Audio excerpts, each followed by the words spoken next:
I'm the lead chief executive for the partnership.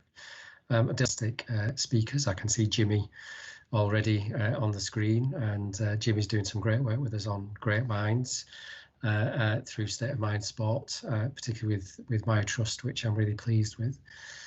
Hilary, do you want to introduce yourself? Thanks, Rob. Hilary Thompson, Senior Responsible Officer for the Programme of Harnessing Power of Communities, and I'm Chair of Third Sector Leaders in Kirklees. I've seen you on several of these other webinars throughout the year, and it's great to have so many good faces here. I'm looking forward to quite a different sort of seminar today. Great stuff. So I think Hilary and I agreed that I'd do the first half. I'd chair the first half, she'll chair the second half, and she's going to nod if that's right. That was my recollection. Yes, that's good. And what we'll do, so just a few housekeeping things then. So if you want to come in, just raise your hand. If you've got a comment or a question, you can put it in the chat function.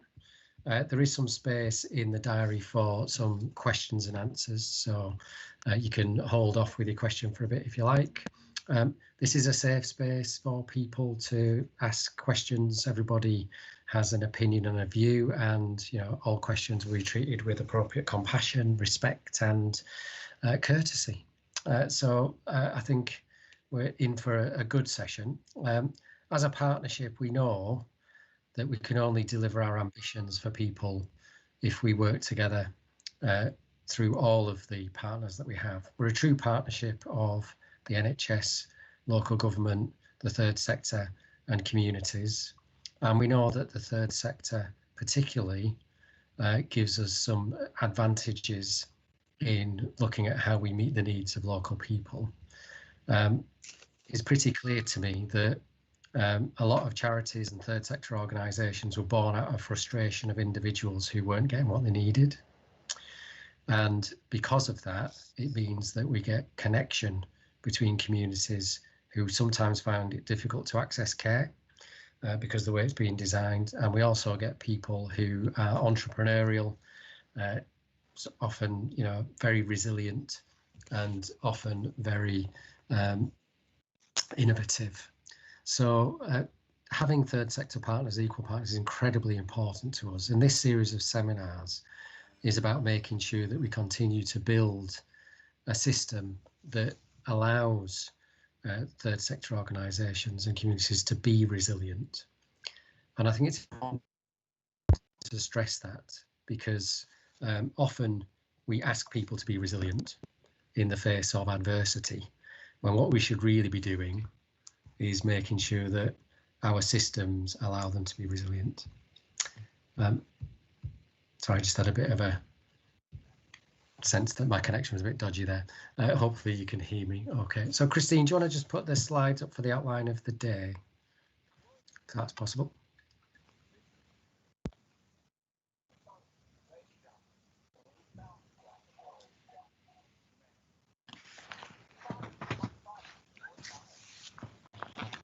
Great stuff, we can see that, so if you want to flick through.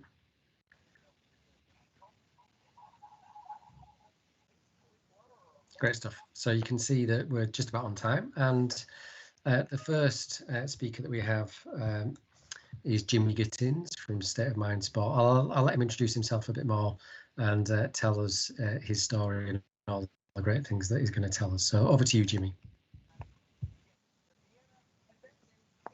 Thank you very much, Rob, and good morning to you all. Christine, don't worry about the slides, love. If they're not picking up, I'll just free flow. It'll be fine. Don't worry. Okay, so yeah, a little background on the charity that I'm involved in, which is State of Mind. State of Mind was formed in 2011 on the back of one of our players, a guy called Terry Newton, who unfortunately took his own life. It sent massive shockwaves through the rugby league fraternity. It was very evident that at that point, it was clear to us that being large groups of alpha males and believing that actually it was a sign of a weakness if you showed your feelings, which, as we know, is absolute rubbish. We decided to somehow try and do something about it. And we got two guys from the NHS wrote letters in to the RFL, to the governing body. And those two guys are our co-founders of State of Mind. When we first started, we had no idea where we were going to end up. We presented to all the Super League clubs, Championship clubs, grassroots rugby. We now predominantly go into a lot of public sector, private sector. We work with the Blue Light Services. We work with the Armed Forces. We've worked with large construction companies down in London, the likes of Costain, Network Rail. I'm going to leave you today, and I go on to Abbott's Toxicology. So a very, very big array of areas. But I guess what it shows really is that, as we know, mental health is prevalent everywhere.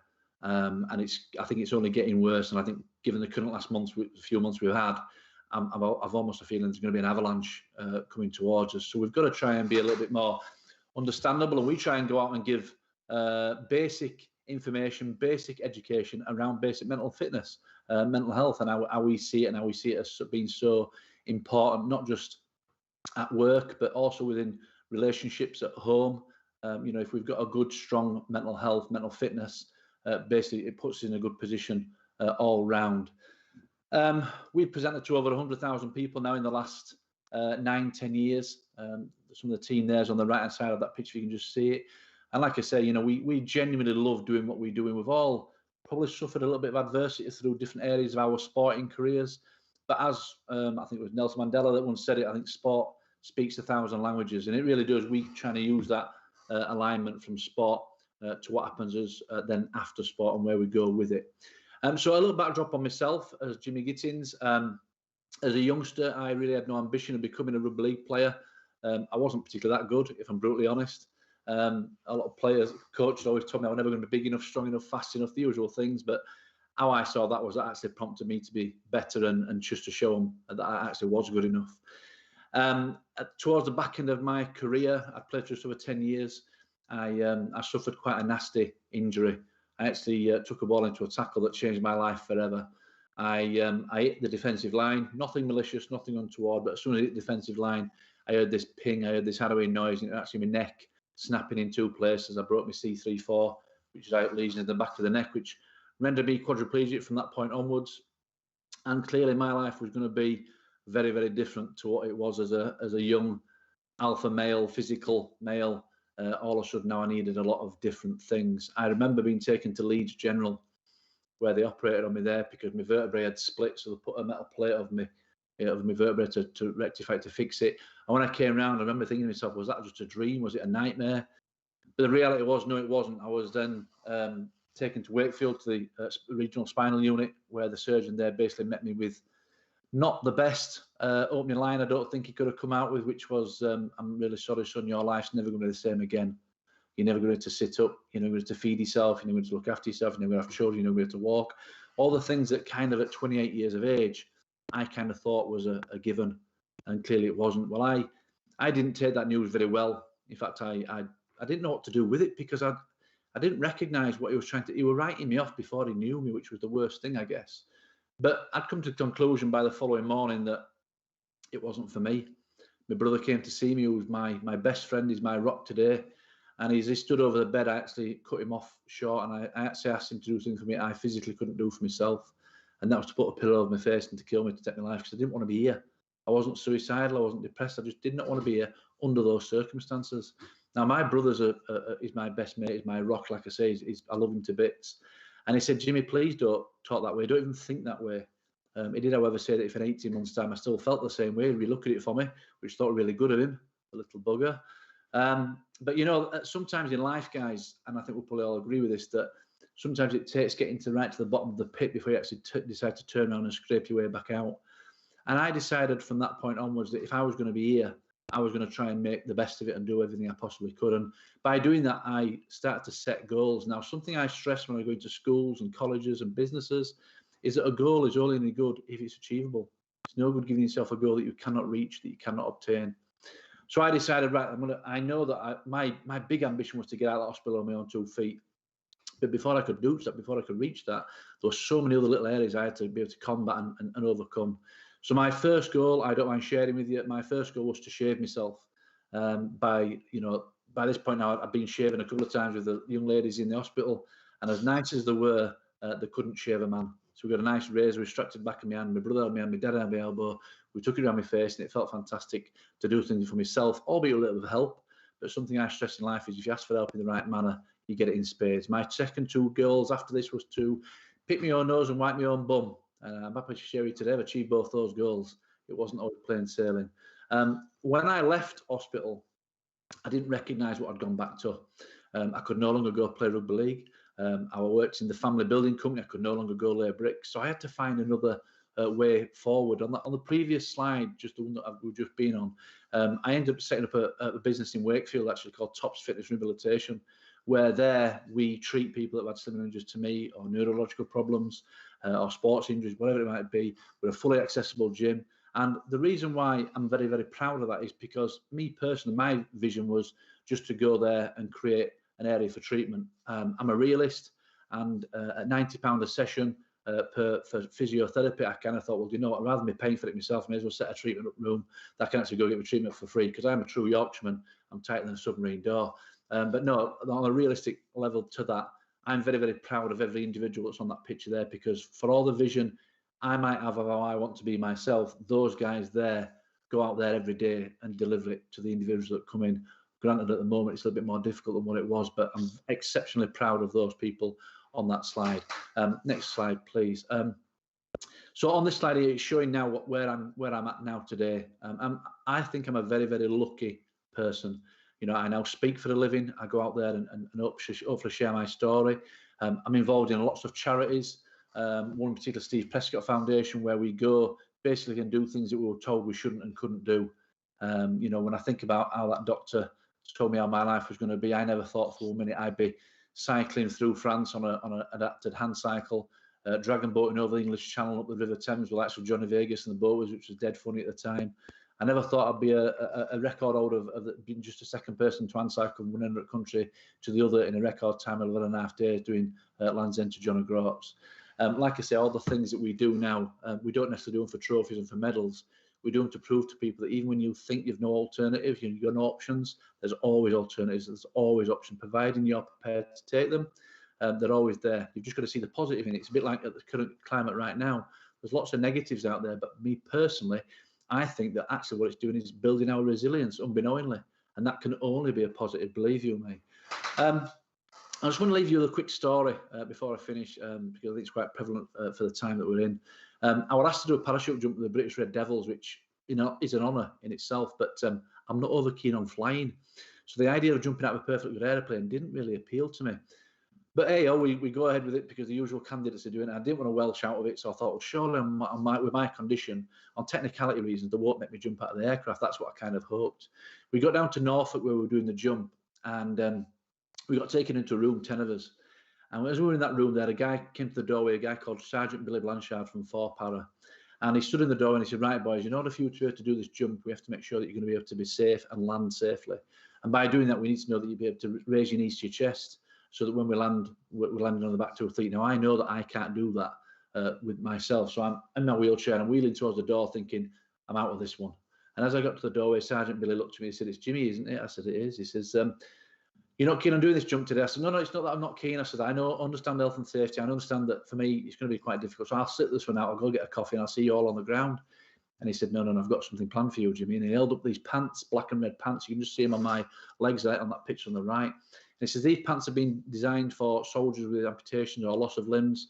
And the idea being is that in the 2 thighs, there's 2 pouches. When we jump, you'll pass me them 2 straps. I'll raise your legs for you. We'll land perfectly safe. That was the plan. He then went on to tell me that as of yet, these pants have not actually been worn or tested yet. So I'm not keen on this idea. Anyway, it gets up to 15,000 feet very, very quickly. And I'm quite roughly manhandled to the edge of the plane and looking out. And I have to say, it was, I've never been parted from the ground to there that much before in my life. So it was quite scary. And I remember him just leaning to me ear and saying, Jimmy, I'm going to count to 3 and then we're going to go. Now, I know that little shit only counted to 2 and we'd gone. So anybody that worries about process and outcome in life, forget it, because there's only one outcome, 185 mile an hour heading towards the ground at some pace. But I have to say, what a rush, what an unbelievable feeling it was. And we free fall for 18 seconds and then the chute opens and it all goes really peaceful and tranquil and quiet, which is stunning actually. Sergeant Billy tapped me and he said, Jimmy, pass me your first strap. I got my first strap, my right strap out of the pouch, passed it to Billy and it ratcheted up and it snapped. So at this point now, my right leg fired down. I'm thinking that's not a good start. He said, don't worry, Jimmy, there's still the left-hand side one. We'll get them both up on the one. Don't worry, it'll be fine. Now, my left arm is not as functional as my right. So I couldn't even get that strap out. So at this point now, we're coming down towards the ground at some pace now, I might add. And there wasn't a strap in sight. My legs were firing down. It wasn't looking good. And I could see the Z on the ground, which I assume was the landing zone. And I just said to Sergeant Billy, we're not going to land on that. He said, no. And I said, where are we going to land then? He said, I don't know yet. And you think, well, what do you mean if you don't know where we're going to land? This man needs to know what's going on. He said, look, don't worry. He says, there's a cornfield below. It's mid-September. The corn's fully grown. It'll act like a big cushion. I thought, great, that sounds wonderful. He said, the problem being is that when the corn is fully grown, the leaves around the corn act like razor blades. So when we go into the field, we wouldn't get cut from head to toe. I thought, well, fantastic. Nothing else is going to plan. Why should this? As we reached that cornfield, and we were literally within touching distance, Sergeant Billy just pulled the left toggle on the chute, and he kind of spun us both right the way around.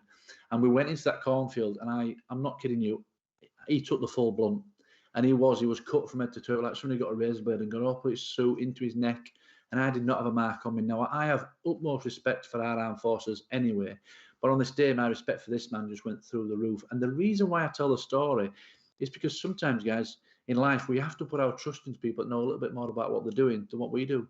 And if we can do that, it can turn out probably to be one of the best events or the best things we will ever do. That was without doubt one of the best days of my life. But it's a bit like having the right structure and people around you. Having that right structure and people around you, basically we can overcome anything. There's nothing we cannot overcome, guys. The only person that I see that gives limits to us as individuals is ourselves. And the only person that stops us from doing what we want to do in our life is ourselves. So I'm just going to finish on what I would say that my biggest achievement in life has always been, and that is my family. You know, when I think about the doctor that wrote me off and told me I'd never be able to have children, I've got a beautiful little girl and a stunning little boy, and I will confess they're naturally conceived too, so I'm dead chuffed about that. When I got married to my wife, Lucy, I walked her down the aisle, albeit a little bit unbalanced, but nevertheless, I achieved that goal. So, you know, I kind of leave it on that note because I think it's a strong one that, you know, if we want things in life, guys, we've just got to go out there and get it. And I think the more we understand things, the more we entrust in people, the more we believe in things and we have a bit of self-belief. You know, as a unit, as a team on a field, I always felt comfortable. And when I've left sport now, I find now that my teams are in very, very different modules. They're all around me. You know, my family's my team, my friends are my team. You guys on this call right now are part of my team right now. So if any one of us are struggling, I'd put my arm out and pull everybody up off the ground. And if I were down on the ground, would you guys pull me up? And I think as a community, as a social belonging, I think that's how we should look at things in helping other people unconditionally and non-judgmentally. So thank you very much, guys, for this morning. I hope you've enjoyed that little bit. But if there's any questions, please feel free, fire away. But thank you, guys. Thanks for listening. Thanks, Jimmy. So lots of real and virtual claps going on there for fantastic story. And there are 2 or 3 things which really struck me as common, and 2 or 3 things which are very uncommon. So the thing that's common is people being written off.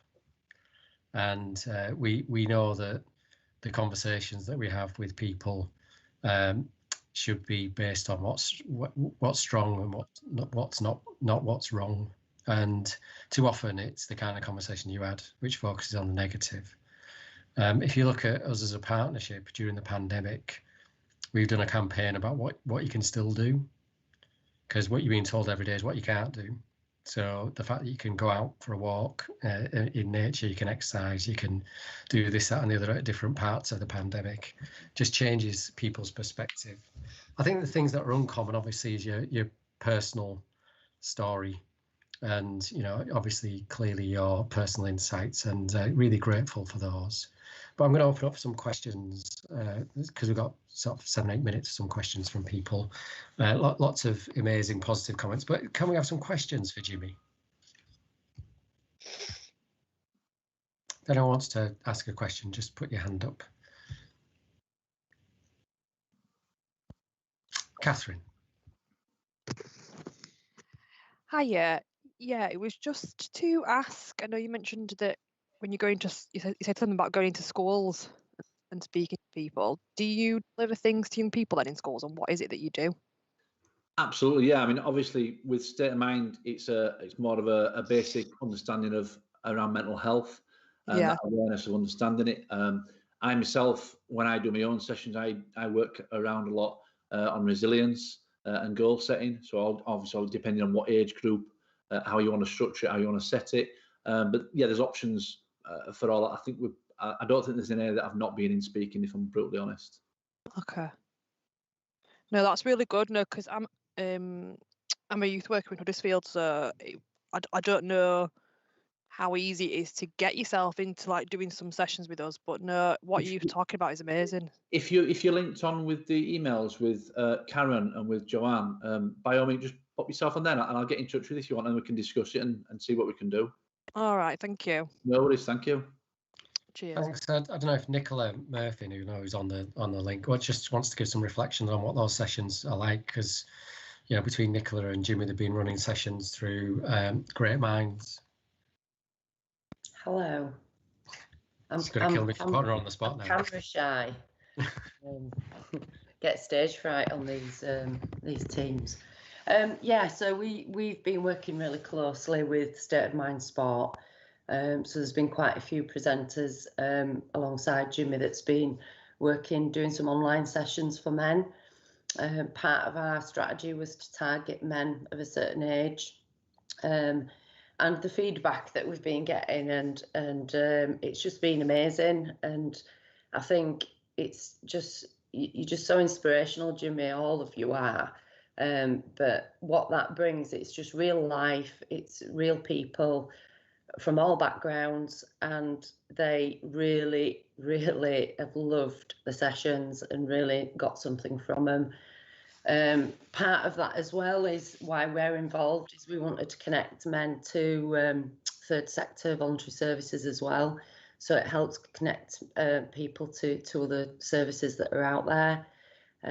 So yeah, it's been an amazing piece of work that we've been doing. And you know how much I love you, Jimmy. But thank you. And I never get tired of hearing your story because it's so inspirational.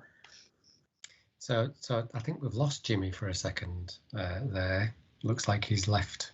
I think he might have had a connection. He'll be back. It's a technical thing with Jimmy.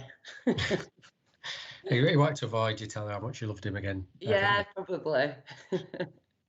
So Joe Baker's got a question, I think, if Jimmy comes back. But it seems to me that there are some elements of Jimmy's story which are just general lessons, aren't there, about hope, about the conversations we have with people, and about the importance of team and trust. And I think all of us feel more resilient when we've got support and help around us. And I guess part of the lesson for us as people and as organisations is to make sure that we've got that trust in each other, and that we can build that, that we feel part of something and part of a team together, which is really incredibly important. Looks like we're not getting Jimmy back, so I suggest that we move on, if that's okay, unless anyone's got anything else that they want to ask or say.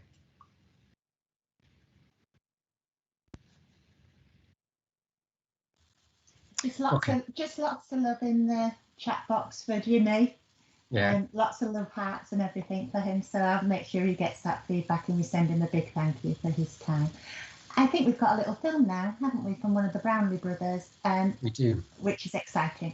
So Ben, are you okay, please, to share that film? I am indeed, Karen. Thank you very much. Share my screen. Let's see what happens.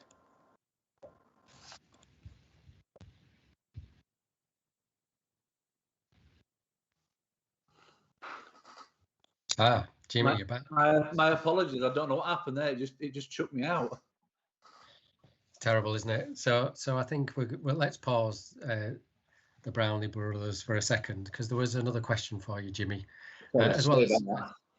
So I think it automatically kicked you out once Nicola started saying how much she loved you and how amazing you are. Ditto. So there's a question from Joanne Baker, which is, how much has your past involvement in sport helped build your resilience, and how you have approached all of these challenges. Do you think that, you know, being a sportsman, being in a team, being, you know, despite your protestations, an elite athlete, has that helped you? Yeah, I mean, I think anybody that plays any sport are naturally competitive, and in some respects, you get stronger by being told that you're not as good or that you should be better.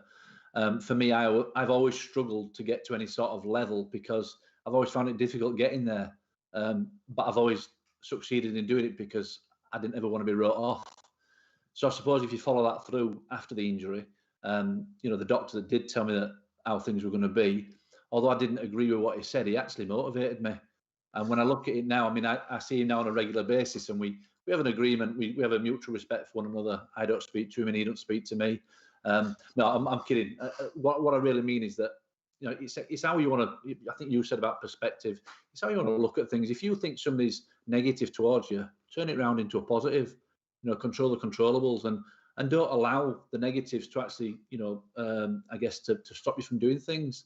That doctor, without doubt, I think that although what he said was probably correct at the time, what he missed out was that this is how it is today, but it doesn't mean to say that it might be different tomorrow. He kind of went on a broader spectrum, which I didn't really agree with. And I think, you know, like you said about other people, the way we deal with other people, we can deal with it today, but we don't know that if tomorrow is going to be something different. And I think we've got to be positive and have a little bit of hope. I think a little bit of hope's good. And so to answer the question in going forward, you know, for me, it was always about, one, proving people wrong, but also challenging myself.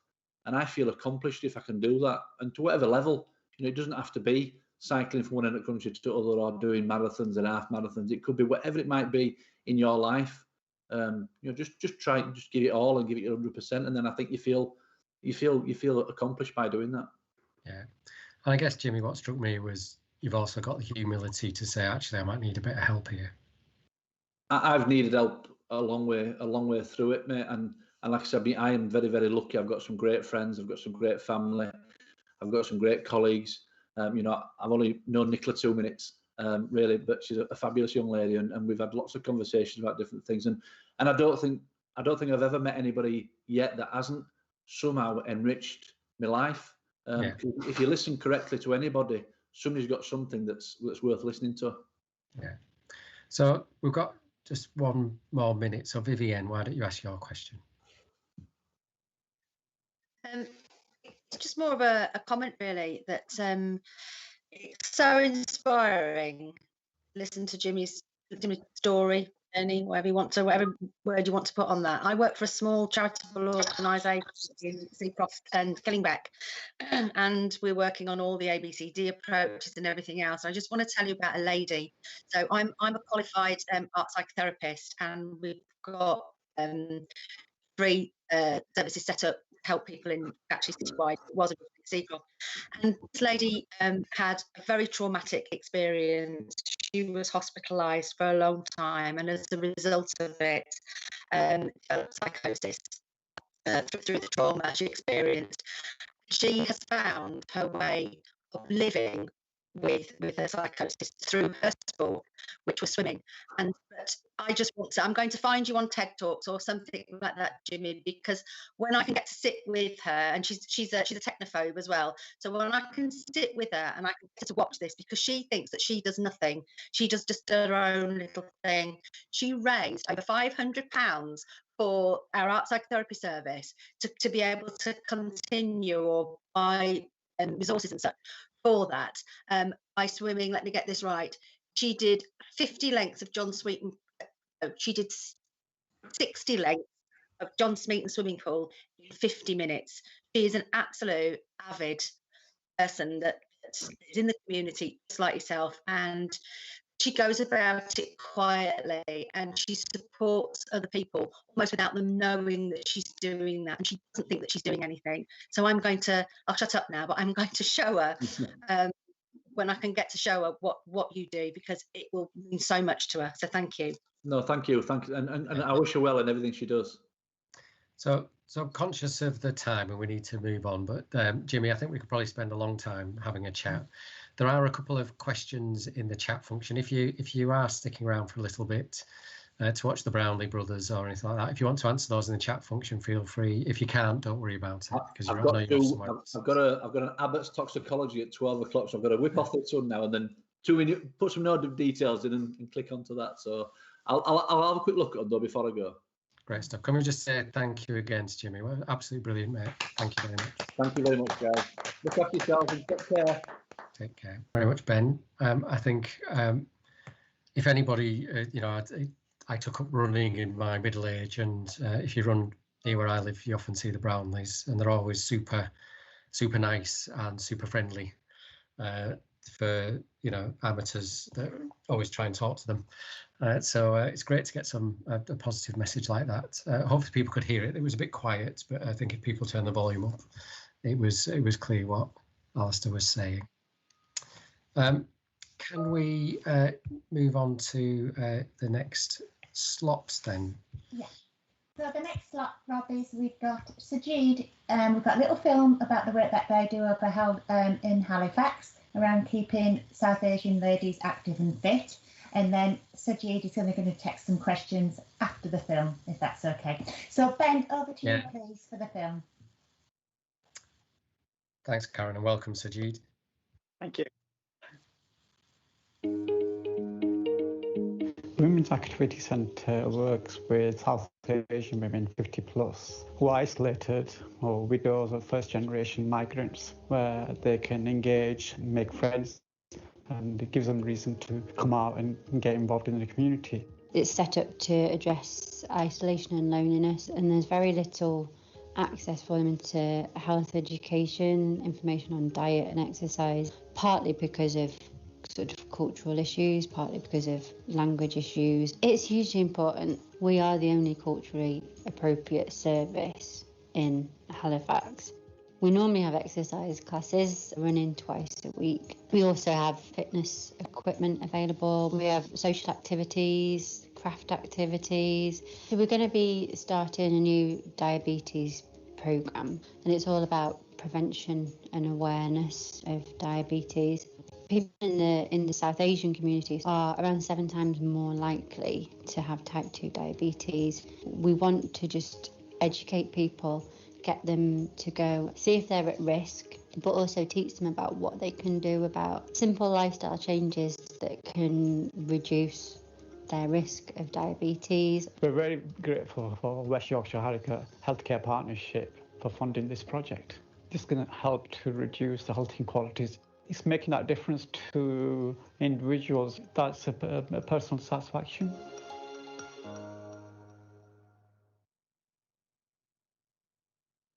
Great stuff. Thank you for that. And thanks, Ben, for doing the tech. Sajid, it's absolutely fantastic you're with us today. And I think, is there anything you want to say before you take any questions? Because I know you're interested in having a conversation with people. Yeah, sure. I'm the centre manager for Women's Activity Centre and the founder of the daycare service. And we mostly deal with older women. Mostly our clients are the first generations migrants and who have language issue problems, health issues, medical conditions, isolations, dementia, mental health issues. And our model is about a holistic approach of recovery. And we run a luncheon club, and we're keeping people a lot fitter at a later age of their lifestyles. And one of the reasons why I set this up was that I felt like that once in your lifetime, you've got to do something that's different to other people's lives. And I think over the 10 years, maybe 200 people who have benefited in a positive manner and recovered, and I think that gives me like a personal satisfaction that it's been achieved. And now from the COVID-19, we're working in a different model where it's recovery and withstanding and working in. I think we've learned a lot of new skills to working in a different way and different manner and different approaches, and that's been quite a bit beneficial.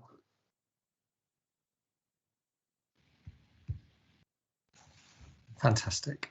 Is there anything else you want to add to that, or should we get into a conversation? We can go in conversation. Thank you. Do you want to just say a bit about where exactly the centre is, Sajid, and what the local area is like? It's based in Park Ward, based in Halifax, one of the most deprived communities in Calderdale, and I think there's about 10 or 17,000 BME community living there, and there's quite a high number of older sector people living there. Yeah, and Park Ward, it's a Mirapuri community mostly, isn't it? I think. It is.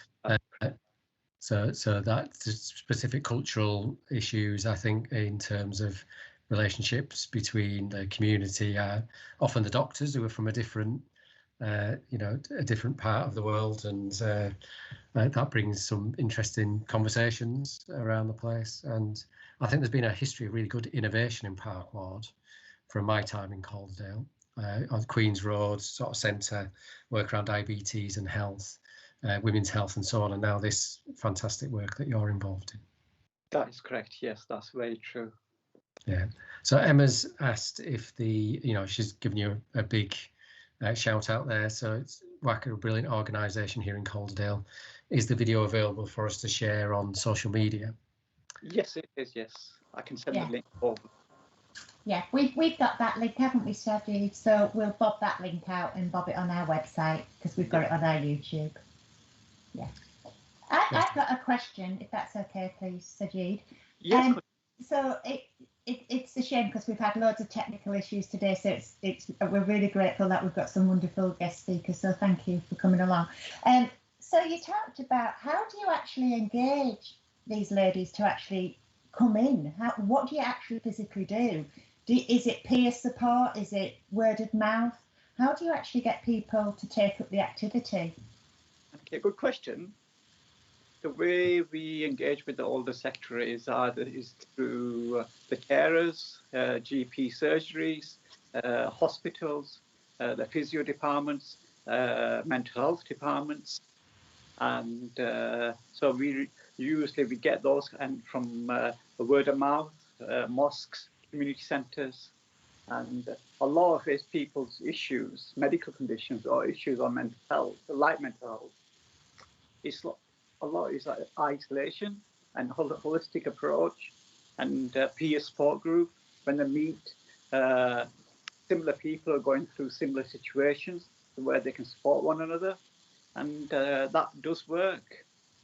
Yeah. How does it work then? Sorry, I'm hogging you, aren't I? I'm sorry. How does it work then actually? And this is my naivety and apologies. How does that work, Sajid? Because obviously you're a man and your activities are predominantly for women. How does that work from a cultural point of view? Is that absolutely okay, or does that make it difficult, or does that make it easier? That's a very good question. I asked that question 10 years ago. And to this, people do have that judgment, and I have never had any issues whatsoever and no problems whatsoever. They overcome it, and I don't know, maybe I've got that skills where I think the women can talk and open, and I don't have that issue. Never had a problem whatsoever. And people, at one time, people thought that you'd never get a woman coming in and speaking to a man and say, look, I've got a depression, or I've got a mental health issue, or I've got this issue. They're never open to you, and they have done. And obviously we're a small organisation, and we haven't got a high number of staff. Sometimes I've got diverse. I've got to do a lot of the work myself. No, that's interesting. Thank you. We've got a couple of questions. So the first one's from Linda D. Johnson. Linda, did you want to ask the question yourself? I can do.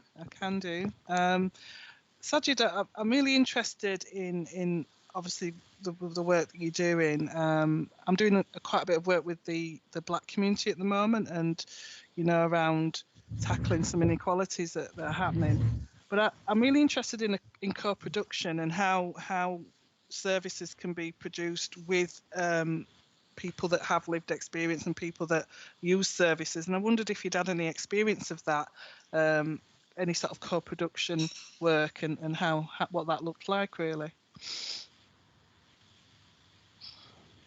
We have done in the last couple of years before COVID-19, co-production work and case studies, and about recovery, how that individual was before, and what that individual was in 6 to 9 months or 12 months later, what difference has done, and how the lifestyles have changed, how they were mentally, physically resilient, and how they improved better, and good outcomes on education. Everything that we do is about education, about lifestyle changes, and having different approaches. It does work. Thank you. So it does work, but you have to keep at it, and it does work. And once you got that engagement with the client, and if they believe what you're saying, you convince them, you sell that story to them. It's gonna, you stick with me, it is gonna work. You have a clients coming in, and it could be with someone with severe mental health issues, and that you do a program, you do an assessment with that individual, and you say, one of the questions I say, what I'm going to say is that it's going to work, but you have to stick with it for 6 months. Yeah. See the effect. It's not like an overnight program that is going to work. And after 6 months, you can make that judgment, and you see the difference. And it's what works. You clearly got a fantastic relationship with the women that use the service, and that is all about the relationship, isn't it? Sticking it through. So you've clearly built those really strong relationships. Thank you. I'll take that on board. Thanks very much for that. You're welcome. Thank you. And just to follow up on that, Sajid, if you don't mind. So there's obviously some power dynamics going on in co-production. So whether we like it or not, the titles that we have or the environments that we're in, sort of, I always say, when people come along to our board meeting to have a conversation, it must be quite intimidating, even though I think we're all nice people. So how have you overcome some of the sort of power dynamics that there might be between you and the centre and the women, and when you get into the co-production space?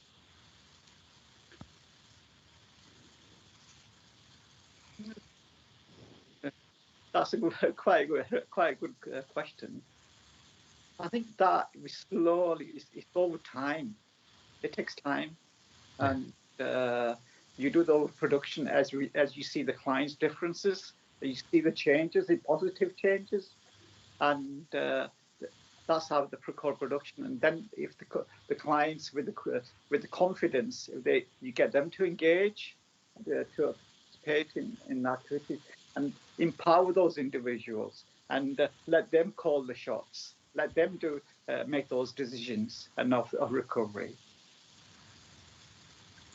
Okay, so we've got a couple of other questions, I think. So, Anne, do you want to ask your question?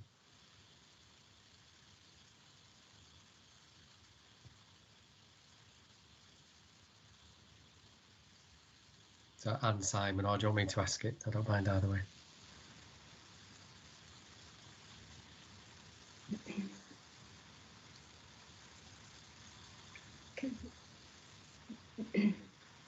Okay, I can ask it. So I think Anne's asked about separating the women's agenda from men's. What's the religious? Is there a religious element to that? And how do you take account of the sort of cultural sensitivities there?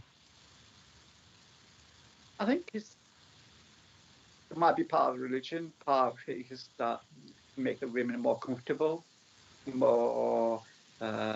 It's culturally appropriate, where they can be themselves and socialize, have that interaction to get the best out of that person, individual. And that's how sometimes you engage with the hard to reach and get a community, those individuals, where those individuals will get missed out.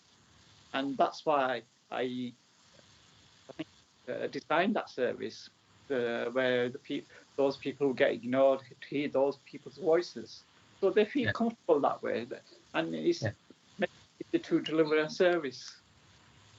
So I think a couple of things I'll pull out of that, Sajid, about cultural competence. I think people say, well, you have to be culturally aware. No, I think you have to be competent. Yes. to work in that way. And I think, I guess the other is that, you know, I never personally use the phrase hard to reach.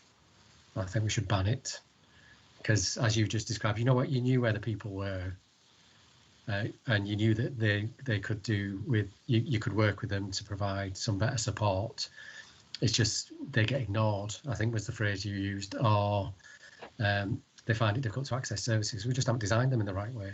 So I think what you know, the way that you've gone about this, because you're culturally competent, is you've found ways in which people can access services who previously have been ignored. And I personally like thinking about it in those terms. So I think we had another hand that's gone up and down a couple of times. So I think. Hi, Rob. It might be me. Can I just come in? Is my phone? Yeah, of course you can. Go ahead. Thank you, Sajid. Thank you for what you're offering at the minute. So I'm running a similar project in Bradford Central. So it's engaging South Asian women with various sort of mental health needs and challenges.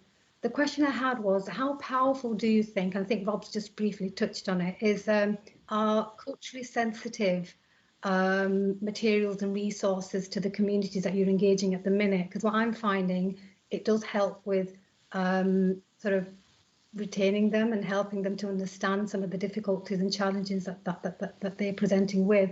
So how powerful do you think those resources are? And do you think we need to keep sort of advocating for them and improving sort of resources that include the sort of cultural sensitivity and cultural aspects?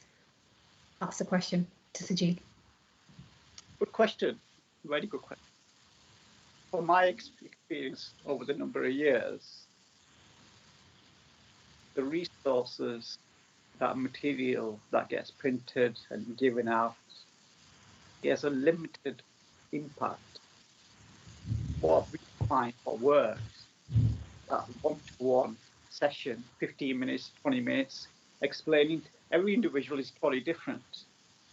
So when you explain to them why you're doing this, why is it regarding the prevention of diabetes, education, health, lifestyle changes, why you need to do it. If you don't, this is where you're going to go. And it's like one of the line I use is, you want your children to give up their jobs to look after you as you get older, or the falls are quite high, and you really want around the clock care for you. But if you make these lifestyle changes now, then you won't get there. So I think with the sector that we're working with, the older one, the face-to-face, that 15, 20 minutes conversation, or whether it's telephone, or that works better than the resources. Okay, so I'm capturing lived experiences, because I have found South Asian sort of older generation, I feel as though they've been extra isolated. That's what I've captured in service, is that the dependency that they have on their carers and waiting for carers to actually give them access, for example, for the interventions that we're offering digitally, has been some of the barriers. And I'm wondering how you're capturing some of that voice and feeding it back to the system. Because again, I just feel as though there's added sort of barriers for them to access mainstream services, especially since we're in this digital era. And again, just coming back to some of your experience, I mean, everything you've said resonates with me as a service lead, and I'm finding similar sort of preferences around engagement, that very one-to-one, and explaining them in how, and interpreting exactly like you said. But it's coming back, how are you capturing some of those lived experiences and how are they being fed back to the system to inform our practices is the question, sorry. The best way around that, in my personal opinion, is to be engaging with the GP practices, selling your service to those individuals, mental health services, the partners out there, what you're offering to the individuals. Then those clients would get signposted onto you, then you would sell that service to those individuals. But directly, I think it's the mindset of people thinking that with all the sector, it's very hard, and to convince them why you need to improve the education. Education, what works, about the health and the well-being, the long term. And I think one of we don't want people to be straying on NHS services, A&E and hospital intakes. And that's one thing that we sell to those individuals to avoid. And so it's built. I think what I would advise you is build your relationship with the GP practices. Let them see the work that you're doing, that you can see them, that you can make the difference.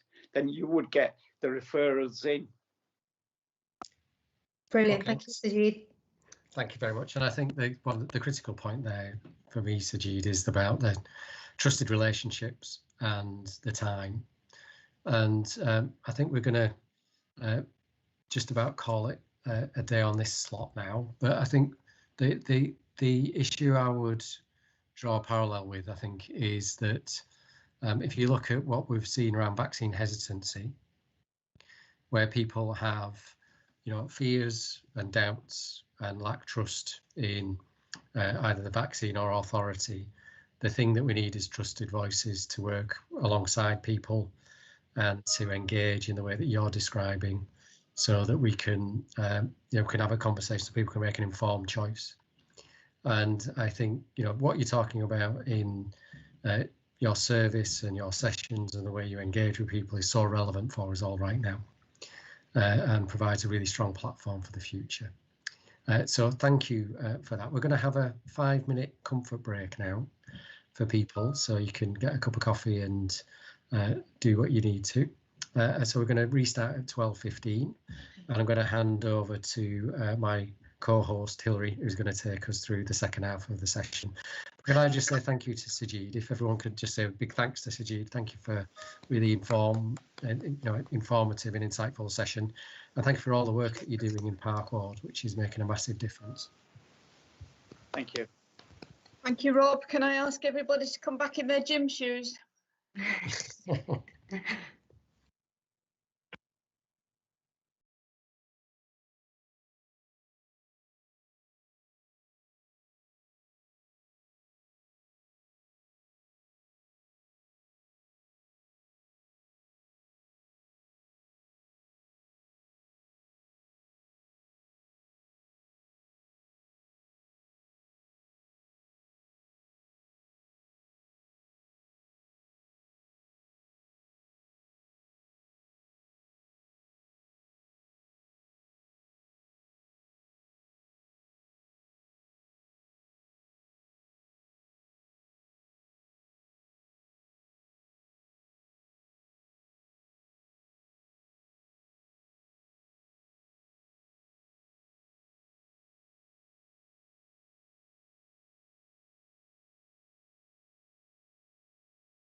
International Mixed Ability Sports Group.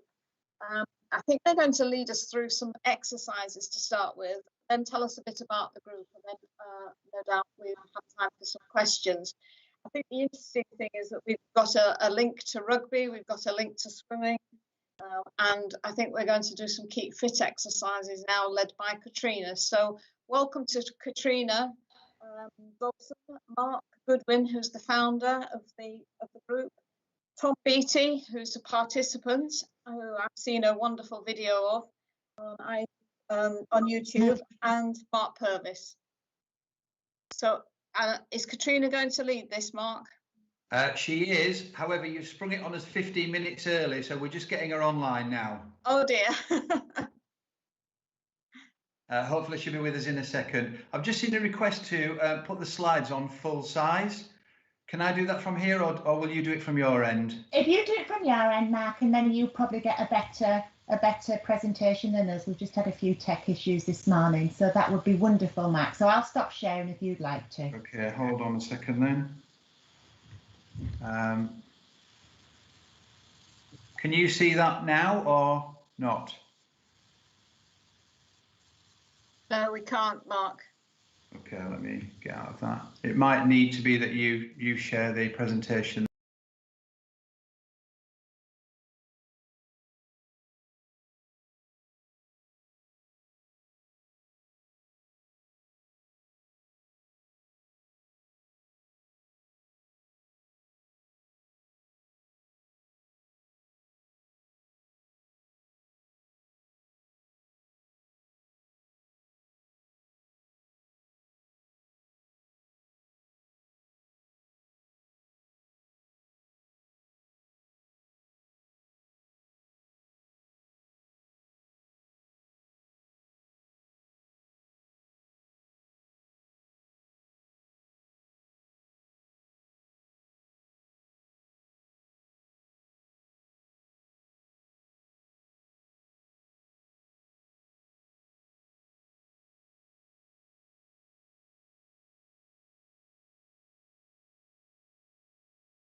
I'm an IMAS trainer and a founder of the Mixed Ability Women's Rugby team, and I'm going to do a 5-minute exercise with you today.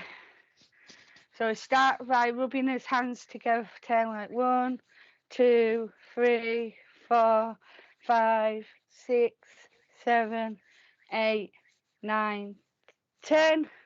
Then we shake his arms. 1, 2, 3, 4, 5, 6, 7, 8, 9, 10. Then marching. If you can't move your legs, if you've got a walking impairment, you can move your arms for 10. So I'm marching 1, 2, 3, 4, 5, 6, 7, 8, 9, 10. Now we're going to circle our arms on each side for 10, like 1, 2, 3, 4, 5, 6, 7, 8, 9, 10.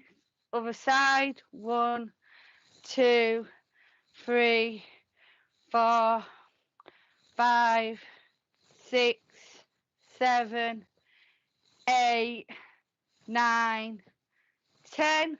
Then we've got hand jives for 10. Like, so hand jives is where you move your arms up and down for 10.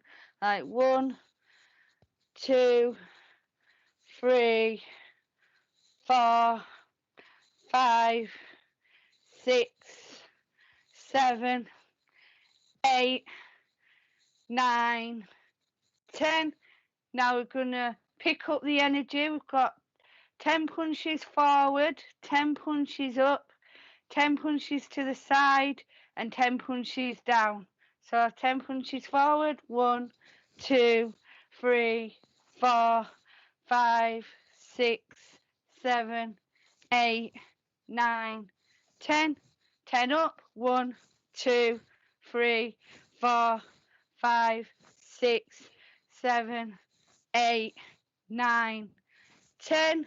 10 to the side, 1, 2, 3, 4, 5, 6, 7, 8, 9, 10.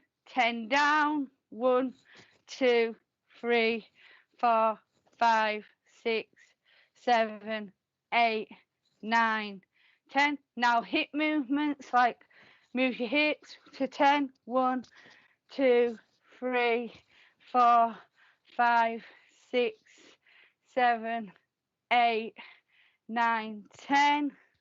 Then shoulder twist to 10. 1, 2, 3, 4, 5, 6, 7, 8, 9, 10.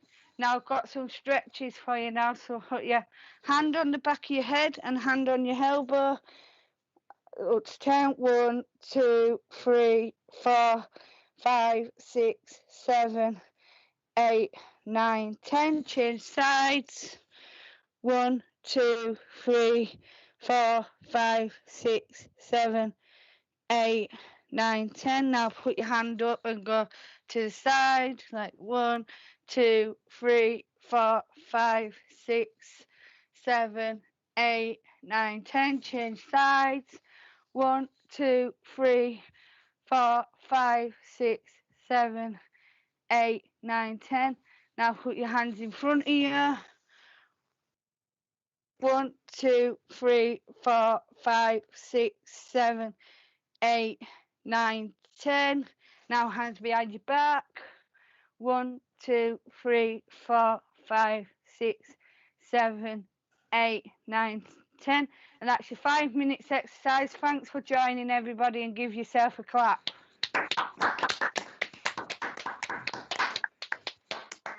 Thank you very much. Warm-up. Could we have the slide back, and then we can just the rest of us can introduce ourselves. Hi, so I'm Mark Goodwin. I'm director and co-founder of Mixed Ability Sports, International Mixed Ability Sports, and we're based in Bradford. Tom. Hi. Hi, my name's Tom Beakey, and I'm a mixed ability IMAS trainer. And what sport do you play, Tom? Rugby. Good man. I'm Mark Purvis. I've been volunteering and working, lucky enough to work for IMAS for 5 years now. And I do mixed ability boxing, rugby, a bit of open water swimming, and a sport called Kimball, which gives me my nickname, which is Cheap Shot Dog. Could we have the next slide, please? Tom, I think probably you're as aware of Anthony's story and the beginning of mixed ability sports and mixed ability rugby in particular. Would you tell us about Anthony, please? He's the guy carrying the ball, isn't he? Yeah. Anthony just wanted to play rugby, but the club where he went to, they said he couldn't play. He had to play mixed ability. He had to play disability rugby and wheelchair rugby and stuff, but he didn't want to play that. He wanted to play full contact rugby. he knew he had cerebral palsy and he had the issue, and he knew he could get hurt, but he still wanted to do it. He's a very good founder of our rugby team.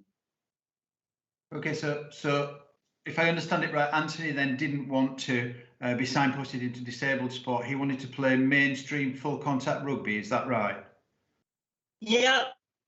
So that journey that Anthony started, could you tell us, Tom, where are rugby clubs now that play mixed ability rugby? All over the world. All over the world. So what he created from Bradford is now all over the world. And has it just stuck with rugby? No, with walking, with football, with rowing, with cycling, with boxing. Thanks, Tom. You've made that really clear. Could we have the next slide, please? So I guess, Tom, we should hear your story. My name is Tom Beatty, and I came up here about 2 to 3 years ago, and I went to join the rugby team about 2 to 3 years ago. I got introduced to them through a family member, and I got on my feet there, and I really found the family in the rugby team there. But in this picture, I got another family member who's been playing rugby for about 20 years. Before I came up here, I used to go and watch the local rugby team that I couldn't play. They gave me a guilt right to take the water bottle onto the rugby field. So, Tom, you seem like a really good self-advocate, able to speak up for yourself really well. Do you find that there are ever situations where you really don't have a voice? No, in some situations, like take it in a restaurant or it used to be in hospitals or stuff like that, but now it's more restaurants and stuff. They look at the people who I'm with instead of looking at me to see what would you like. They ask the person who's with me to explain what I want. And I don't like that. I don't like that at all. I like to speak up for myself. I'm very open about speaking up for myself and getting up for myself. And I think you're a really good, you've given us a really good kind of example of that. Have things improved in the hospitals? I know recently you've been for your COVID jab.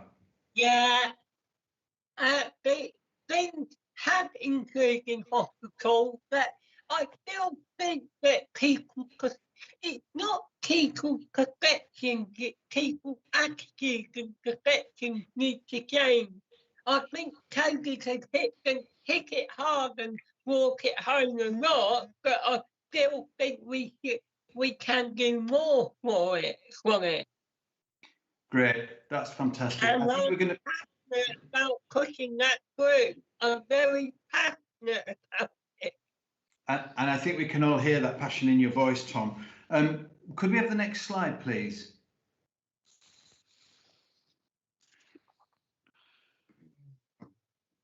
Katrina, do you want to tell your story? Yeah. Hi, my name's Katrina. I got to know about IMAS through my doctors. They invited me to go to Victoria Hall and the workshops there. And IMAS was the only thing what caught my eye, and that was on the 7th of February last year. And I joined IMAS, but I only got to go to 2 classes because COVID-19 started, and we had to do it on Zoom ever since then. Brilliant. And like Tom, you've got experience then of overcoming barriers to join in at sport. What sports are you playing? Rugby, and I'm a founder of a mixed ability rugby team. Fantastic. And And like Tom, you've experienced barriers in other parts of your life, and like Tom, you're helping by training and teaching people that work in the health service, aren't you? Yeah. Do you want to tell me about your most recent student that you taught? Yeah, I had a medical student called Tom Murphy, and we did a karaoke social night, which he helped me with it, but it were mainly me who ran it. And it was a brilliant night, wasn't it? Who else attended that evening? My mum, my sister, and my brother, and they saw me in a different way to what they normally see me in. Like, I had more confidence, and they said you did well on that night. They've never seen you taking charge of something before, like you did that night. No, they've never seen me in that way. And Katrina, have you had your COVID vaccine as well? Yeah, I've had my vaccine. And why have you had your vaccine? I've had it because I'm a frontline key worker for IMAS. Good, thank you. Can we have the next slide, please? Tom, do you want to explain what's going on in these pictures? Yeah, I'll talk quickly. In the top right-hand corner of your screen, left-hand corner of the screen, that isn't how IMAS works. They've all got the same boxes, but what have got people can't see over the barrier there. In the top right-hand side, that's a bit better, but it's still not what IMAS is. But in the bottom left-hand corner, that's nearly right, but the barrier is still there. But in the bottom left-hand corner, that is what IMAS is. It's more breaking down the barriers and taking the barriers away and making sure people are included in the game what they want to do, and people are very inclusive in it. And we have different characters and different people who are there, and very inclusive people. Thank you. Can we have the next slide, please? Katrina, so we knew that we had to kind of get down what mixed ability means and what it represents. Yeah. How do we get that message across to people? Get involved, sign the manifesto. Yeah, but who are the people who get out there and take that message into community clubs all over the country? Trainers by experience. Okay, so who can you just tell me? Are there any around here? Me and Tom. Okay, so who's the experts then? We are. Brilliant. Okay, thank you, Katrina. Next slide, please, Doc. Yeah, so we're really talking about community resilience, and we mentioned the co-production word earlier, and hopefully we've shown how we work, which is that everything we do is produced and delivered and designed by our experts by experience, by our teammates with lived experience of disability and lived experience of overcoming barriers. So you heard the example of the day that Katrina went to, and that was IMAS working with the local health service to improve the uptake of physical health screens in people with learning disability. And instead of inviting people along to the doctors, our guys came up with it, our participants came up with the idea of holding an event, getting people to come along and join in sports, and inviting the health service to come along and do the health screening at the same time. So we flipped the normal power dynamic, and it was a co-produced event. And then you've heard how our local health service, because of our relationships with them, now recognise Katrina and Tom as frontline healthcare workers, and so they got their COVID vaccine very early as frontline health workers, of people who improve the health of their local community. So we've been using the experience of IMAS around COVID vaccination to reach out and say, well, how else can IMAS help other groups that might be vaccine hesitant, and trying to build a bridge between the community voluntary sector and the health service. But we really think that the big challenge is the challenge to come. So we think that long COVID is going to give us a reablement challenge in the health service that's going to simply overwhelm the rehabilitation facilities that the health service has on offer. And without activating your community assets like your community grassroots sports clubs and turning them into health assets that can become health and well-being centres that are more inclusive for people with long-term conditions, that you're really going to really struggle if you rely on health services alone. So we think this requires a completely different approach, this sort of asset-based community development, and hopefully we've shown you a little bit about how we go about doing that.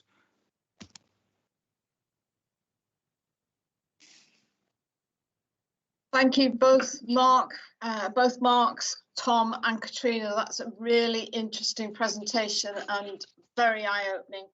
And I'm glad, Katrina, that you got us to do some keep fit exercises rather than karaoke, because I think that's even more challenging.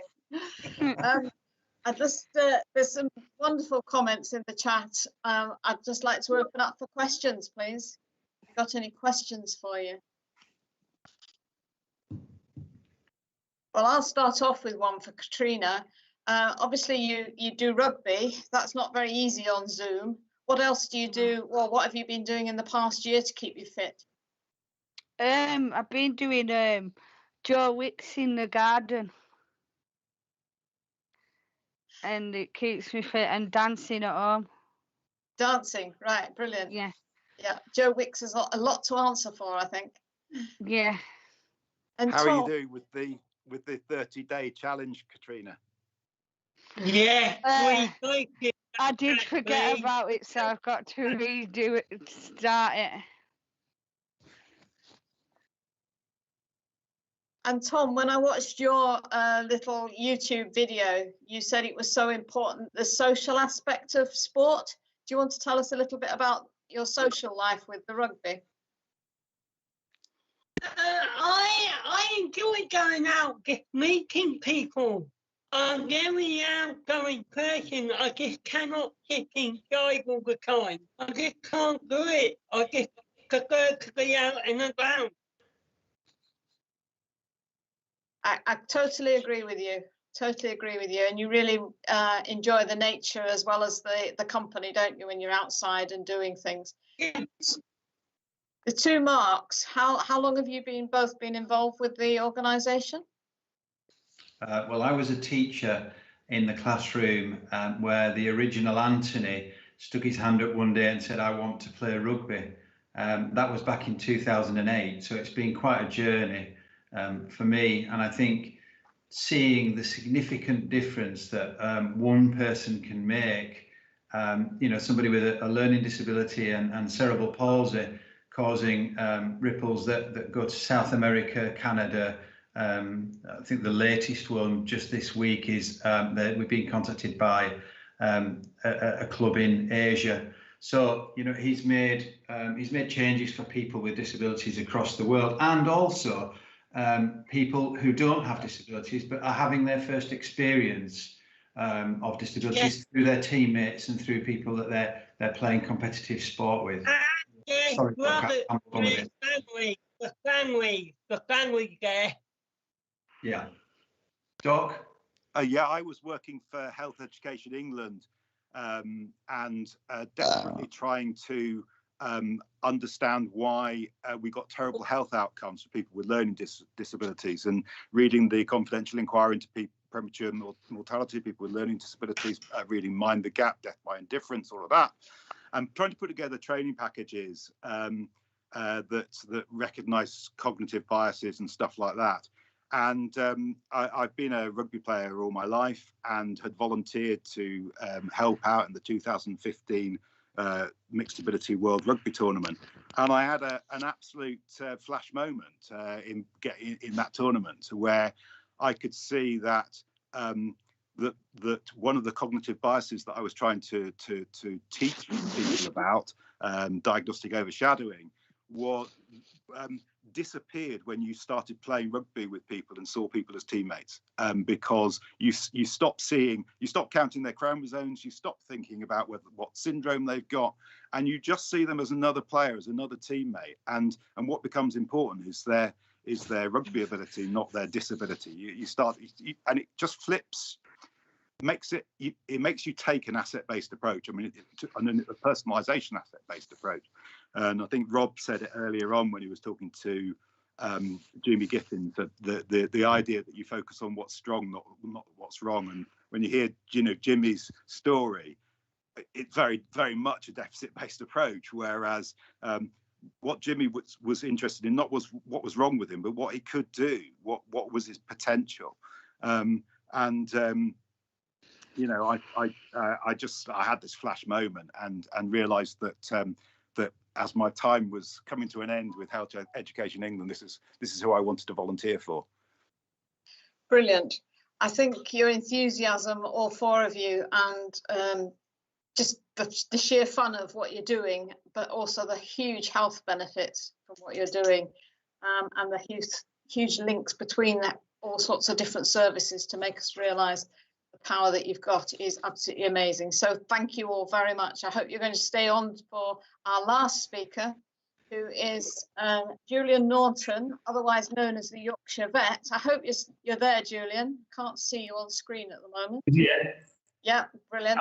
Am I talking? Do I need to click on that one to make me appear? Yep. No, am I on? Am I there here? Yes. Yeah, there now. So I'd just like to say, Julian, thank you so much for making time to join us today, because I know when I was trying to speak to you earlier, you were operating on a rabbit, and you're obviously still in practice and doing a lot of stuff. What people perhaps won't know about you is your great sporting prowess, triathlon, duathlon, and indoor rowing, as well as a few years ago that, but yeah, I'm quite well a as a sports skier. person. So you did say you might bring some animal prompts, but we'll wait and see. But over to you to just give us a little bit of your story before we ask you a lot of questions. Yeah, so first of all, thank you for having me. I've done a few of these Zoom meetings over the last, well, everybody has over the last few weeks. And at first I was very sceptical. I like very much to be talking to and meeting people in person, and Zoom meetings and so on. I thought, oh dear me, that's not my kind of thing. But I have to say, the ease at which we can now communicate without having to travel long distances, I think it's been really, really helpful. I was doing a talk last night for Surrey Vet School students who've been struggling to do their seeing practice because of COVID restrictions. And I was doing a similar talk to Cambridge Vet School students on Wednesday night to talk through some clinical cases and give them a little bit of clinical kind of practice and a bit of information, because they've been really missing out on lots of social interaction and learning as well. And it's absolutely brilliant, even though these cameras make us look absolutely awful, don't they? There's no way of looking anything other than an ogre on these cameras. So apologies for that. But I have to say, it is a very easy way of discussing and sharing ideas and thoughts with people over, over a big area. So this is the first event I've done exactly like this, but thank you for having me. I'll talk a little bit about my sort of circumstances, and then questions, if anybody's got questions after that about anything, I'd be happy to answer them. So I'm a vet. I've been a vet for about 25 years, working most of that time in North Yorkshire, and most of that time during in mixed practice, which is really put me at the heart of the sort of rural community, working with farmers almost every day, and other people in small rural communities. And I've loved, much of that time. It's not always been easy. Rural communities are pretty isolated, and it can be sometimes full of challenges. The veterinary profession's not short of its own problems in terms of things like mental health problems and pressure of working alone and this kind of thing. And so but on the whole, it's been really brilliant. I've loved it. Life was fairly straightforward until about 6 years ago when we were approached by a television production company to be involved with a series called the Yorkshire Vet. And after a bit of to and fro and deciding what to do, having been invited to take part in this programme, we sort of eventually agreed.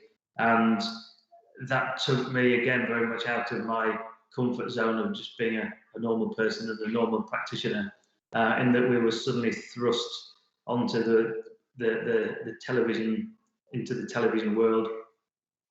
And it was on the whole very exciting, but it was really stressful and really challenging, because we found that we were literally exposing our professional decisions and judgment and our practice to the whole of the country, and even more widely than that, to the whole world.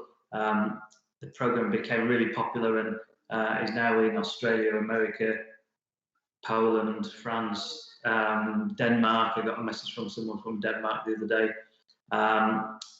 Spain. It's kind of everywhere, and it became increasingly stressful, the fact that we were just doing our normal work and unwittingly exposing ourselves to scrutiny and potential comment, usually very favourable, admittedly, but sometimes not necessarily so.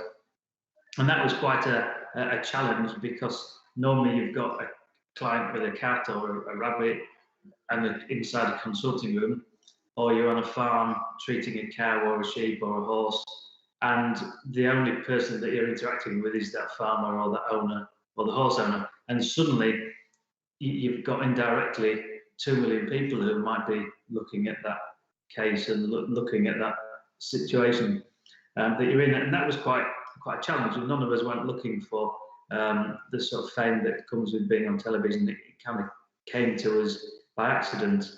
And on the whole, it's very good, but it does bring with it some other challenges which need to be overcome. So we've been doing the Yorkshire Vet now for almost exactly 6 years, and we've made well over 100 episodes. And series 12 is being filmed at the moment, and series 13 is also commissioned. So once upon a time, I was just a normal vet doing vet things. Now I'm a vet and someone who's on the telly, which came out of the blue. And I've also started writing books, which is I find a really it's a really pleasant thing to do. After the very first episode of the first Yorkshire Vet episode, when it was on telly, I got an email the next day from my book agent saying, "I've seen your programme on television, Julian. I think what it said was, I think you'd write a really good book." So I said, "Thank you very much, that's very kind." I'd got no idea why he thought I could write a book, because I'd shown no literary ability in that one episode. And so I said, "Well, thank you very much, that's very kind. Can you contact me in 6 weeks' time when the series is finished?" And my exact words were, "when life's got back to normal," and fully expected that we'd have a little brief flash on telly, and then life would slip back to me being a normal vet. But three things happened. He did phone me up after 6 weeks, or emailed me actually, as he'd said he would. And by that time, I'd already written the first 3 chapters of what was then my first book, but I was thinking my probably only book. And then the other thing that happened was the series of the Yorkshire Vet proved to be hugely popular, and they were commissioning to do series 2 and series 3. So suddenly, life was not totally changed, but quite considerably changed, with lots of other things going on. And I've started writing books, and the 6th book is coming out in 3 weeks' time, 3.5 weeks' time. And I developed a sort of obsessive compulsion with writing, and I find it a brilliant process. I find it really relaxing. I find it a really excellent way of sort of mentally switching off, but focusing mentally in a totally different area to the hectic life of being a vet. And it's a great thing to do. I would encourage anybody to have a go. You don't necessarily need to be writing a book, but just writing down your thoughts, bringing back memories from days ago, weeks ago, years ago, and even my latest book has even got some stories and anecdotes from when I was a young kid. And I find it a really nice way of escaping from the daily pressures. You can take yourself into this little world that is literally 40 years ago. And some of the stories, I find it's really nice to sort of tease these memories from the back of your brain that you didn't know were there. And it's a little bit like, if you're looking through a photo album from the past and you turn over a page and you see pictures of a holiday on the beach or, all sorts of things that might have been from 20, 30, 40 years ago. It's just like that. It's bringing these recollections of past experiences and pleasures to the forefront of your mind, and then putting them down on paper is I find a brilliant and very relaxing process. And now I can't stop writing.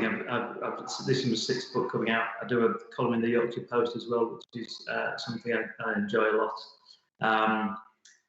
Prior to that, I was quite a keen sports person. I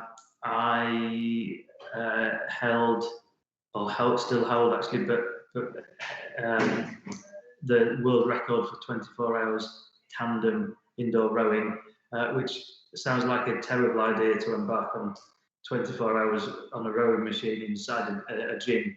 And it was a terrible idea, to be fair. But I was doing quite a lot of indoor rowing, partly because I could do lots of it without it hurting my knees or my Achilles tendons or the other injuries that old sports people get.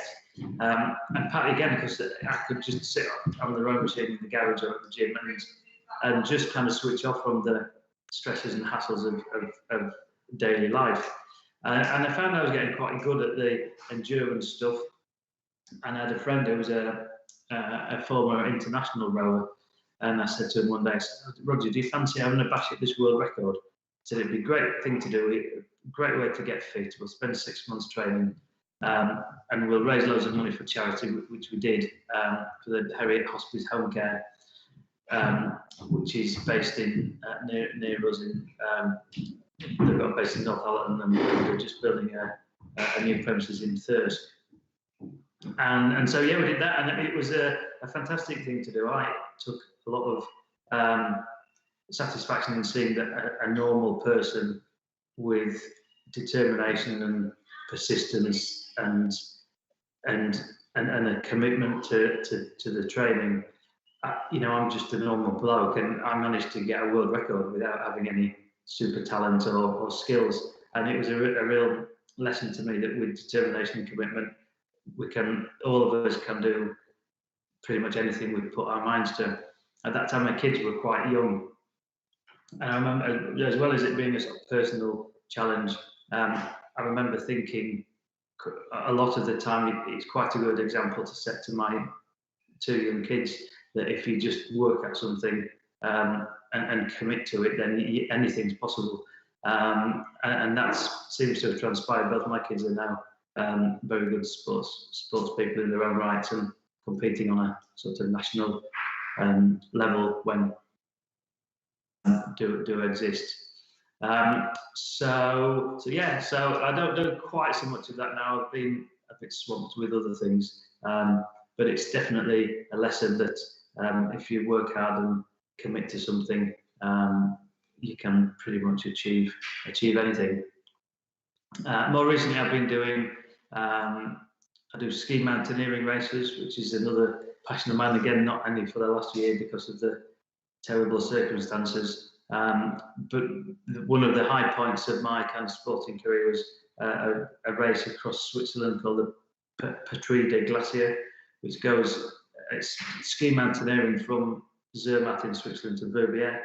It took us about 14 hours through the night up high glaciers and down off-piste skiing, avoiding crevasses and cliffs, and luckily we managed to avoid crevasses and cliffs and avoided death and dehydration, and got to the end frazzled and worn out and extremely emotional, but in one piece, or in 3 pieces, to be fair. There was a team of 3. So that's a bit about me, what I've done currently. My latest challenge, I'm still making the Yorkshire Vet television programme, which is ongoing, and I'm here in a new practice that we opened about a year ago, Sandbeck Vet Centre in Wetherby, which has been a really exciting phase. We've opened that with a former colleague and an old schoolmate, Mark. We were at school in Wakefield together, and we've joined forces after 30 odd years, and have opened a new practice, so that's been quite challenging. And in about 2 weeks' time, we open another practice back in Thirsk. So I've been quite busy with business challenges of late. So that's a bit about me. I'm supposed to be talking about community resilience and all that sort of thing, pre, during, and post-COVID. And I haven't really talked about those things yet, but I think that, you know, we've all had huge challenges, personal and as communities, over the last year. I think the fact is, we're, as both individuals and communities, we're an awful lot more resilient than we think we are, and the restrictions that we've all been forced to comply with have really just shown that. It's, you know, March coming up, the sun's shining, the daffodils are coming out, and we've got through some really difficult times, particularly the kids who have not been able to see their mates and study and learn as they'd like to have done, especially people who are interested in sport. We've all just been hearing about Joe Wicks and exercises and sports you can do without being able to join in with other people and at home, and it's been really hard. I think we all found it totally awful at times, but everybody's more resilient than we think we are, and we will get through it. And I think we'll look back. I tell my kids that in 6 months' time we'll look back and say, oh yeah, do you remember that time when we lived through the pandemic of 2020?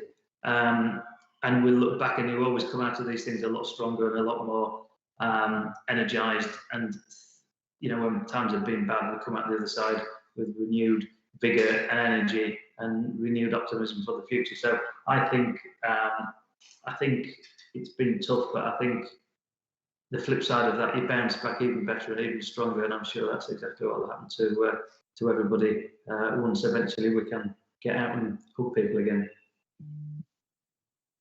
Thank you very much, Julian. That's been really interesting, and I'd just like to pick up on something that went in the chat, that the International Mixed Ability Sports would like to see if you'd like a new challenge. They do rowing apparently, but perhaps not quite as vigorous as you are used to. Excellent. Well, it's a great sport. It's a brilliant exercise to do. It's the whole body. You can do it hard, you can do it gently, you can do it on the river, you can do it in the sea, you can do it in the comfort of your own garage on a rowing machine, and it doesn't hurt joints, it's non-impact, so it's a brilliant thing, and I find it quite meditative when I'm in a nice rhythm. I just switch off and drift to a different place. And a colleague of mine a few years ago, we were talking about the stresses and strains of being a vet, and we were talking about having nervous breakdowns actually, and which is not uncommon in the vetting world.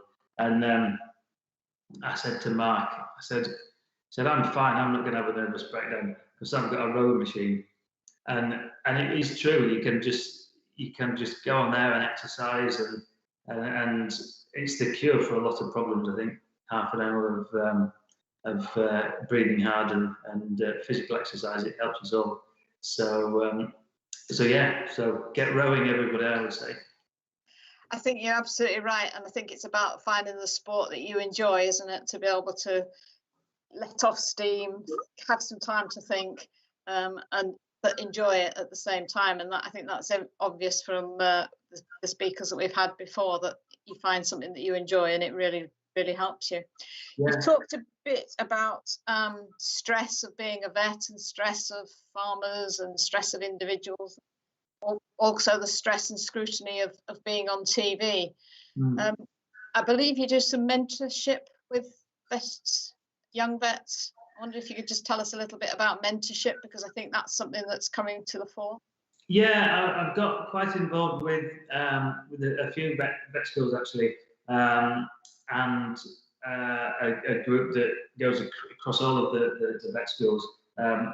One of them I've just actually had an Instagram message from them just now, and it's an organisation called Vet Mentor, and it's been set up to provide guidance and encouragement where necessary to new vets or potential new vets, people who are considering applying for vet school, and how they might improve their chances or get a good or an improved awareness of what the degree and the profession is going to be about, and it's really useful. I've done talks like this. I've got a conference to do next month, and it's all just about sharing information really, and having a chat. And you know, we're all better if we listen to other people's stories and other people's experiences and things. And so I find that really rewarding to put a little bit back into the profession at its very sort of grassroots level. And one thing particularly, you know, I'm on telly most Tuesday nights apparently, and people think, oh, being a vet must be brilliant. Look at all these lives that Julian's saving, or look at all these funny things that happen. And I'm always at pains to stress that it isn't always like that. That, you know, not every day does the sun shine, and not every day does everything go according to plan.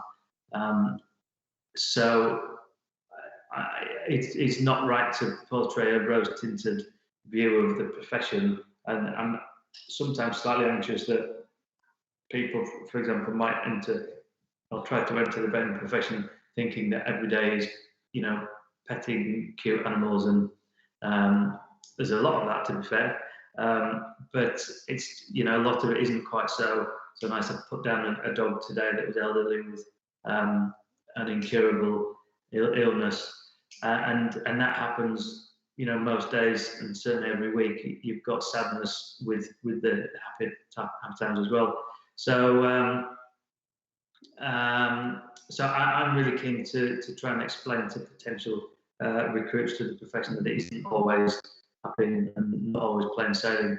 And I've done quite a bit of work with vet students, talking about, you know, clinical cases and trying to teach them as best as I can. Not because I'm an expert, obviously, but because I've got, you know, experience that can be passed down. And I think, you know, the whole point of experience is that it needs to be shared, because otherwise it's wasted really. So I've done a fair bit to that. And like I was saying, Zoom is excellent because you can disseminate all this information without even sometimes having to leave your consulting room like now. It's better on an evening because you can be at home. You can do it with a glass of wine, so you don't need to even leave the house. It's quite good. Excellent. There's been a comment in the chat about the importance or the power of pets, and, you know, stroking lovely cuddly animals must be good for people. I just wondered if you wanted to comment on the power of pets. Totally, yeah. I mean, pets.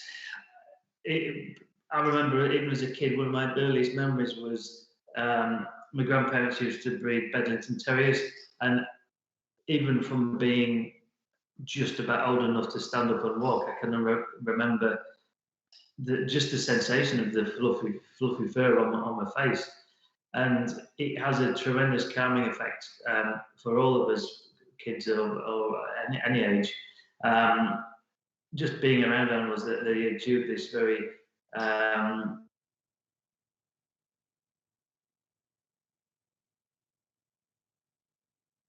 that is really essential. I think it's such a powerful thing. You know, we're all leading busy lives, and increasingly the sort of interpersonal contact seems to be getting less. And I think with a dog, you know, or cat, but particularly for me, dogs. My little dog Emmy. She's always looking up at me. She's, you know, she's my best mate. Really, she never argues with me. She never misbehaves. She never. Sometimes she runs off, to be fair. But she's, you know, she's always there. She's an internal presence.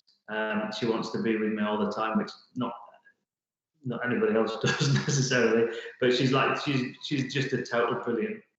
She's just a star. She always wants attention, and she gives so much to us as a family and me personally. And it's the same magnified all over. They are brilliant, particularly during lockdown. Puppies and paddleboards have been the two things in lockdown that have been in high demand. And we've seen in my clinic here in Wetherby, we've seen so many puppies come in during the last 6 months. Most of them fluffy, all of them cute, and definitely all of them giving a lot of happiness to their new families. So yeah, definitely, I think the importance of animals in our lives cannot be overstated. I think that they're absolutely crucial to mental well-being, and you know, not all looking after animals can be sometimes difficult. I don't think we all need to rush out and get them tomorrow, but I do think that the power of animals is becoming increasingly important in our busy and increasingly socially distanced lives. Thank you, Julian. Is there anybody who wants to ask any questions? I can't see any hands up at the moment.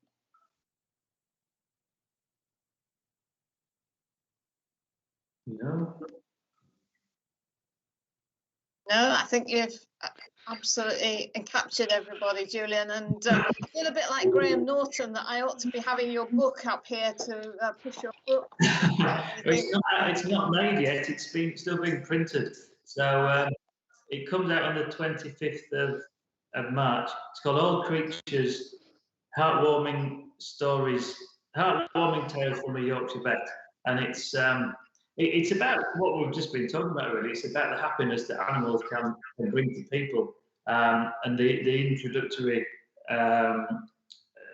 part is about the happiness that animals have intrinsically in themselves, and how we can tap into that. And there's sections on all the different species with stories about them all, but the overriding sort of theme is the positive impact that animals have when they interact with people. Brilliant, brilliant. You've done a good sales job there. Yeah. Katrina wants to ask a question. Great. Katrina. I was saying, me and my stepdad love watching your shows on telly. Oh, brilliant. I must apologise, they seem to repeat it all the time. It's on endlessly whenever I go to visit my mum and dad. Not now, obviously, but when I have done in times when we could visit people, mum would always say, "Oh, I've just been watching you on channel 52 or whatever it is." So it's repeated endlessly, so I do apologise for that. Yeah, we like watching them. Yeah, thank you. Thomas, you want to come in? Which is your favourite animal story, Katrina? I like one about dogs and cats. Yeah, they're always cool. Yeah. My favourite ones are the alpaca ones. Yeah. The alpacas, they're amazing animals. Yeah. I think Tom wants to ask a question. Okay, yeah, TB.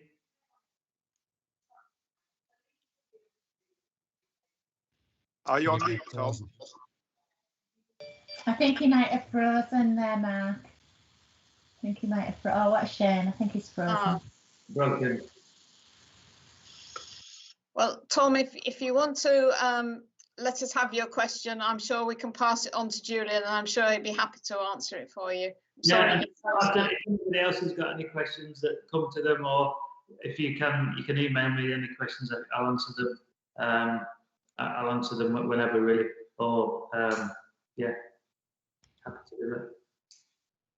Right. Thank you so much, Julian, for sharing your story. Absolutely amazing. And I'd really now like to just sum up, because I'm conscious we're getting nearly to 1:15 and people wanting to go off for lunches or other Zoom meetings, or to go and perform operations on other animals during the day, I'm sure.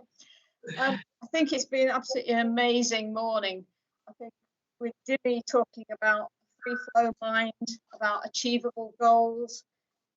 He actually said he was a lucky person, and I don't think, you know, before we thought about it and heard his story, we'd have perhaps called him a lucky person.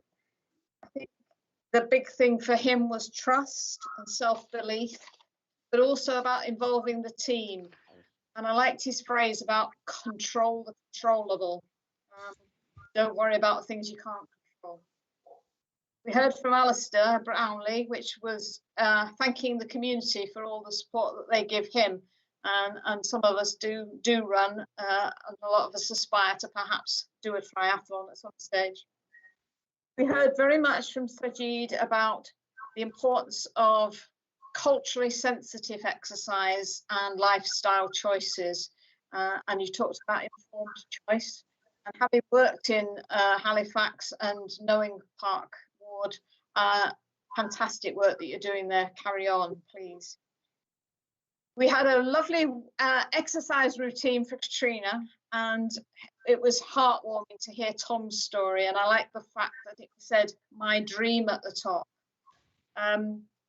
We heard from experts, experts in their own field, and we talked about the bridging of the health and the community, and how sport can do that. And I think Mark reminded us of long COVID and how sport, maybe writing, all sorts of things are going to help people get through long COVID. And then Julian talked about that it's not always glamorous to be a TV personality, and it can be stressful. And I'm sure there's a lot of people in the health service that have found themselves being TV personalities that they didn't really want to be, including possibly Rob, but I think you've enjoyed it, Rob, from time to time. Julian talked about life getting back to normal. Well, nobody really knows what normal's going to be, I don't think. But I think the big message there is about determination and commitment. We had thoughts from everybody that anything is possible if you stick at it and that you really want to do it. From skydiving to mountain skiing, to playing rugby and mixed ability sports, to doing the indoor rowing championship, just absolutely anything. Set your mind to it and you can do it.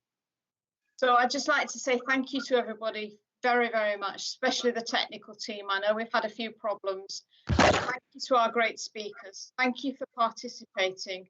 And I know that this event will be put online so that people can refer back to it. And all our speakers have said, you know, throw questions at us, join up. And I know in the chat there's been a lot of networking going on. So just a huge big thank you to me. The sun is shining, the daffodils are out, as Julian reminded us. Go and have some lunch, but also do some exercise. And I can see Mags on there with a little dog. So thank you for sharing your pet with us. A big, huge thank you, everybody. Take care. Keep up the good work and enjoy your exercise and enjoy your writing. Bye. Thanks, everyone. Bye. Thanks, everybody. Thanks, Katrina and Tom. Bye. Bye. Yeah.